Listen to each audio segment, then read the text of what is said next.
Okay, here's the Army Ranger story. We learned in the criminal law chapter that one of the defenses to an allegation of a crime is self-defense. And this is maybe one of the better self-defense stories I've ever heard. I heard this personally from a former Army Ranger. He had retired. He was in his 40s. He was selling automobiles, and he lived by himself in an apartment in a large suburban apartment complex. He was on the third floor. It was a type of apartment where you've got the sliding glass door and you can walk out onto a small patio overlooking the street. Well, he was scheduled to go in late to work that day at noon. It was about 9:30 in the morning, he tells me, and his cat, which wasn't really a guard cat, suddenly was launching a body attack at the sliding glass door. So this guy peeks out his side window and sees a man crawling over his balcony with a machete in his teeth, coming onto his third floor balcony. Well, being a former Army Ranger, he had a number of weapons to choose from. He chose an old style Service 45. He grabbed it.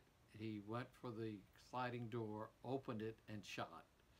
Well, he would have hit the man except for the fact there was a big wooden railing that he hit instead, and this railing put splinters all over the face of this guy who was crawling up. So the guy falls to the ground.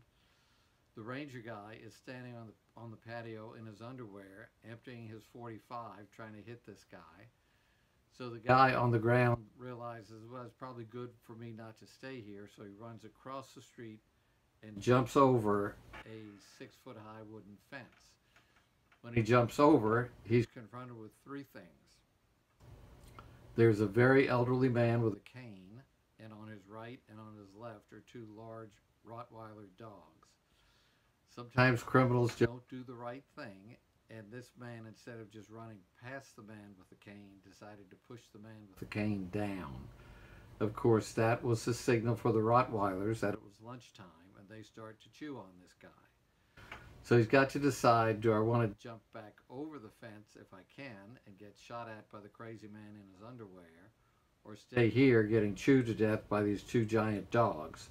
So he jumps back over the fence, and fortunately for him, one of the neighbors had called the police when the thing had first started, and the police were just arriving in time for my buddy in the underwear to go back into his apartment and wait for the police to come and ask him what happened. And of course, when they did, not a problem.